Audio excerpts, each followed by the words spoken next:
Hello, Church at Home people. Welcome to Church at Home with Rachel for Thursday, the 25th of July.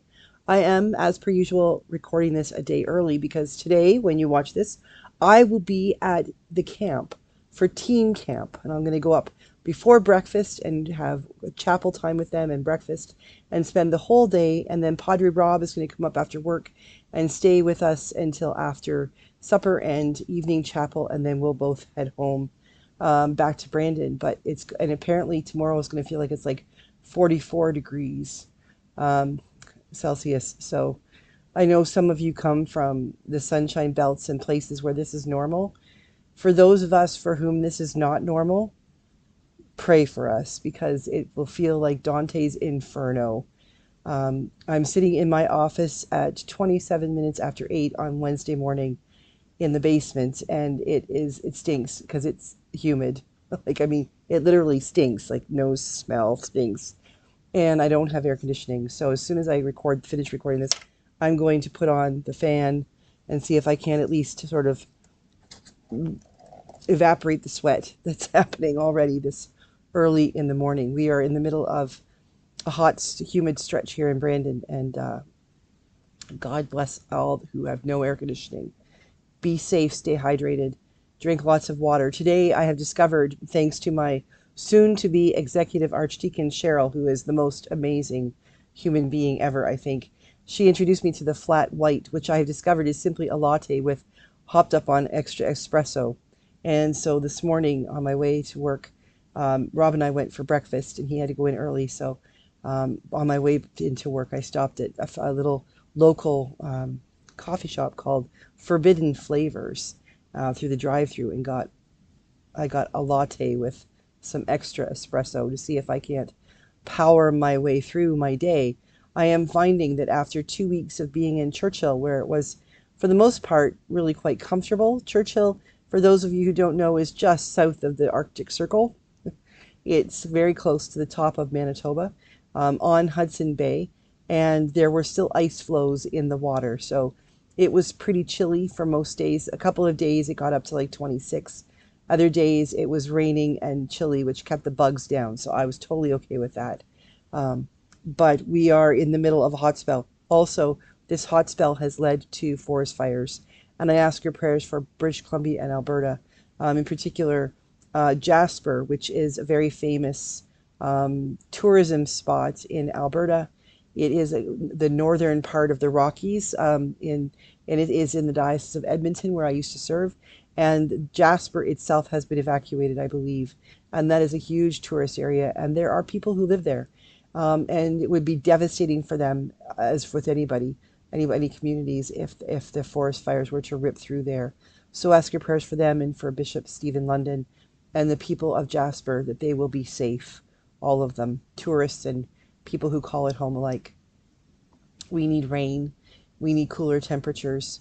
We need life to come back to to uh, to some sort of normal, temperatures that we can deal with. So prayers for our firefighters and for the residents and the tourists and all those people who are dealing with all of this climate change and weather. Today, I wanted to talk to you a little bit, picking up on yesterday's talk about Kamala Harris and women. I saw another picture of her walking in a suit and a pair of running shoes, and it's like it said something like, "Ladies, make sure you wear your shoes. There's a lot of glass." Gonna make me cry. Glass ceilings are being broken. She broke one by being elected vice president. She is breaking one that Hillary Clinton, she's continuing to break one that Hillary Clinton began the breaking of when she ran for president. And this is very powerful. And it's American politics, so it doesn't directly affect me, although eventually, as I've said before, American politics do affect Canadian politics. So there will be an impact. But right now, it's not so much about the politics. It's about what is happening and the recognition of those glass ceilings. Back in a day, ceilings, we have ceilings for a purpose. They put a boundary around a room, and they're necessary. If we didn't have a ceiling in a two-story house, we couldn't have a second story. If we didn't have a ceiling in above us, we wouldn't have the rain kept out. There are all kinds of things that ceilings are good for.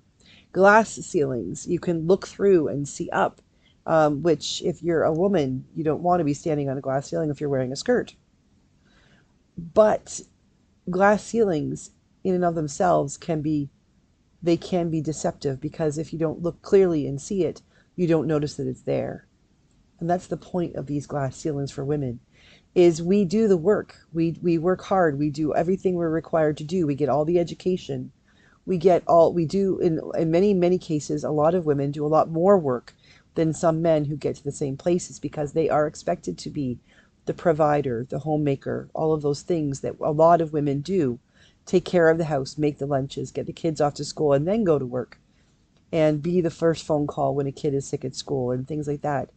That stops them or adds to the work they have to do when they're climbing that ladder to get to where they need to go for their own vocation or their profession.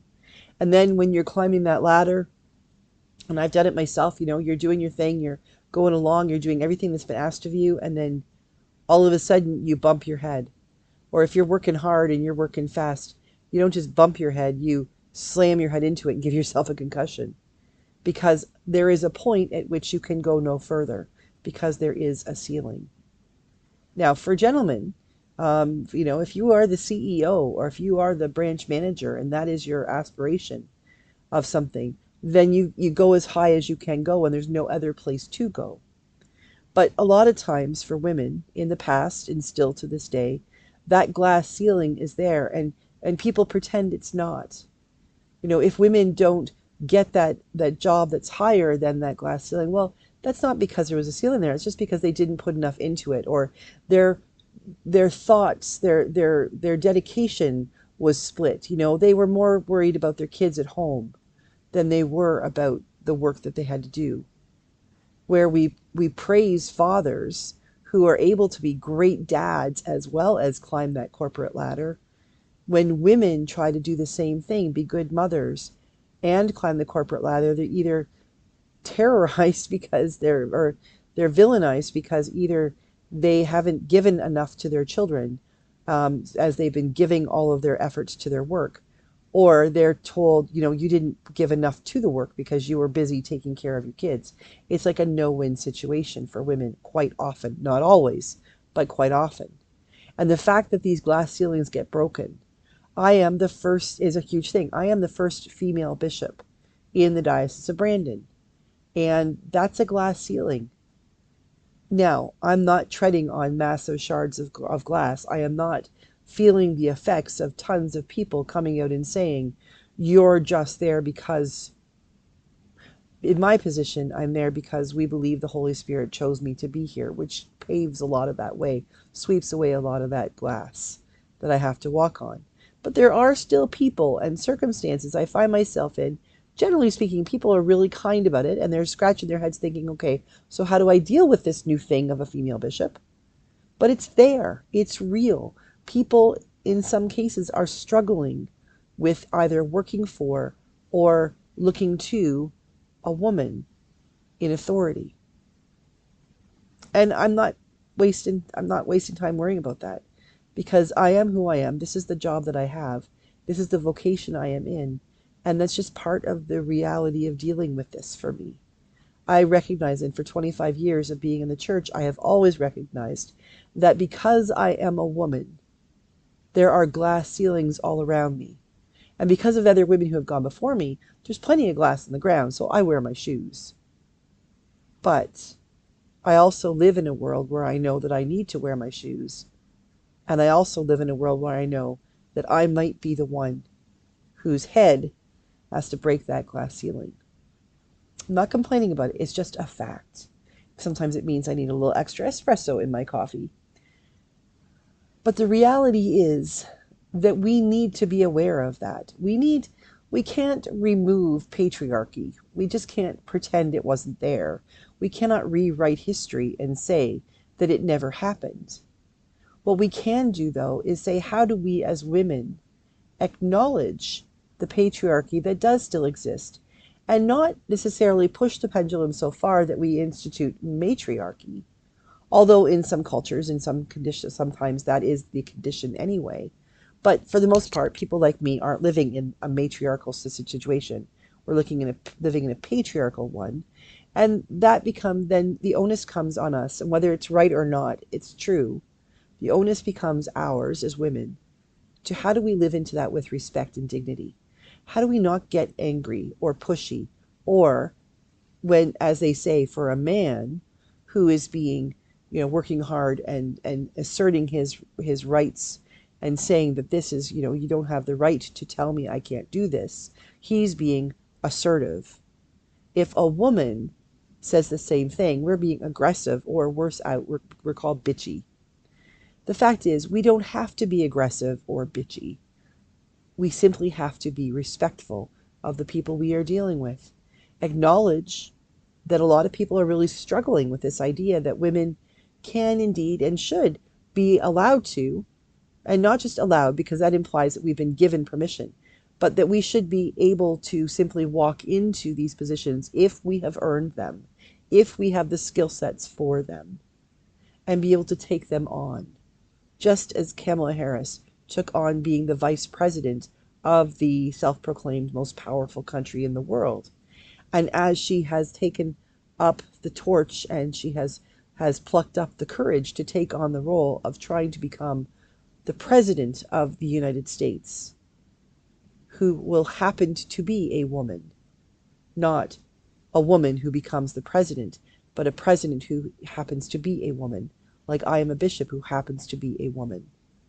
There's a lot that's happening with these broken ceilings, and there's great reasons for us ladies to be wearing our running shoes. Now, that doesn't mean that every woman wants to wear running shoes. Not every woman wants to walk through broken glass or climb that ladder and break the glass herself. And that's okay too. We have to acknowledge that women can do and be whomever they are called to be. If that means that they climb the ladder, if they break a glass ceiling, if they participate in a world in which the ceiling has been broken for them, more power to them. And if a woman decides she would like to be a wife and mother, if she would like to be a nurse and not a doctor, a teacher and not a principal, if she chooses to do those things that just happen to be those vocations that people used to say those are women's jobs, there's nothing wrong with that. What we need to do is recognize that when a woman does what a woman is called to do, just as when a man does what a man is called to do, if they are doing with all their heart, if they're doing what they're called to do and they love what they do and they're good at what they do, we should rejoice. So we should be walking around on shards of glass together. We should, as a matter of fact, be getting out the brooms and sweeping up those shards so that the girls and the boys who come after us, who might have the courage to walk in bare feet because they don't realize they need to worry about it, don't get cuts on theirs. Let's clean up the glass. Let's continue to move forward so that there won't be any more glass ceilings to shatter. But let's take care of everybody as we go, not just men, not just women. Let's find a way of realizing who we are as human beings. Have a great day. God bless you, and I will see you again tomorrow for Church at Home with Rachel for Feel Good Friday.